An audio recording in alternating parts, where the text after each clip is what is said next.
This morning, a Madison woman is in critical condition after being shot in her car overnight. Happened around 10 last night on Due West Avenue. Detectives have not released many details, but we know she's being treated at Skyline and her injuries are life-threatening.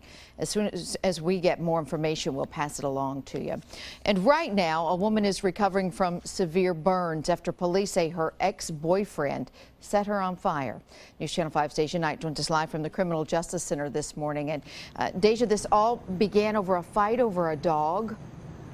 Yeah, that's right, Amy. Pretty hard to believe that someone would go to these lengths to hurt someone else, allegedly. But we're hearing that this man, he did set his ex-girlfriend on fire, burned her face, her neck, her chest, her arms, sent her to the emergency room, and probably gave her some pretty bad emotional scars from this situation as well. Now, police say, like you said, it all started over an argument about a dog. And the defendant's name is Harold Dean Lunsford. According to reports, he and the victim, which is his ex-girlfriend, used to live together.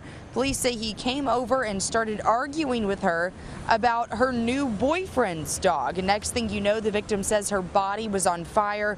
She claims Lunsford sprayed her with starter fluid, then lit her on fire with a cigarette lighter. According to the affidavit, Lunsford ran outside, hopped in the car with his new girlfriend, and took off, but he didn't get very far. Police pulled over that woman, and she told police everything that she knew that her boyfriend had just done. So Lunsford, he was taken to jail yesterday. He has been charged with attempted reckless homicide. We're live at the Criminal Justice Center. Deja Knight, News Channel 5 HD. All right, Deja, thank you. New information this morning about a brutal attack in Gallatin over the weekend. Police are looking for 28-year-old Carmichael Davis. He's accused of severely beating David Miller on North Walter Avenue on Friday night. Carmichael is expected to survive, but has several broken bones to his face. If you know where Douglas is, give Gallatin police a call. And new this morning, brotherly love will only go so far, even between identical twins. And now one brother is behind bars. News Channel 5's Nick Barris is in the newsroom with an odd case of identity theft, Nick.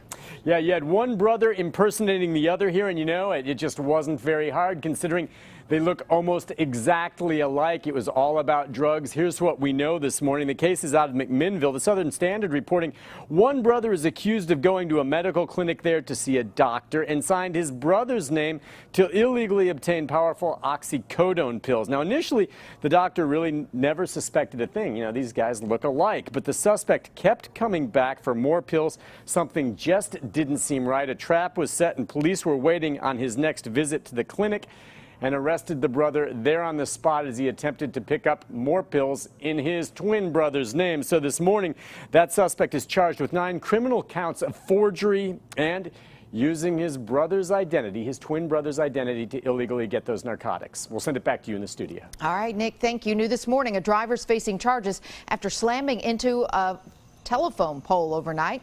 Happened on Apache Trail around 11 o'clock. It's not clear what caused the crash, but alcohol is suspected to be a factor. The driver was not hurt, but was taken into custody for a blood alcohol test. NES has since repaired the pole.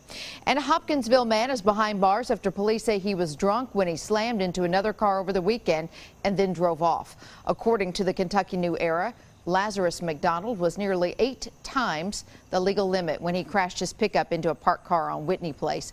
An officer saw the whole thing, followed him, and later took him into custody. He's now facing multiple charges.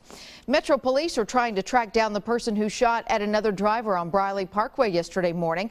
The victim told police that they were driving near Elm Hill Pike around 1 o'clock when another driver tried to run him off the road.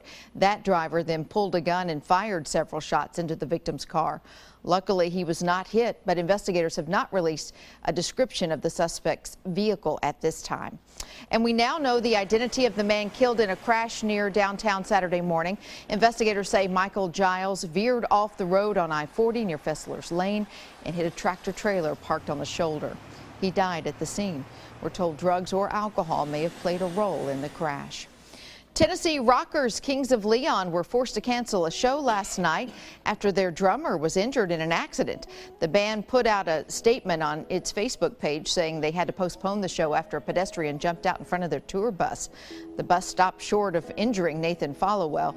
He's being treated for broken ribs but is doing okay. As of now, their next show in New York on August 13th is still on schedule.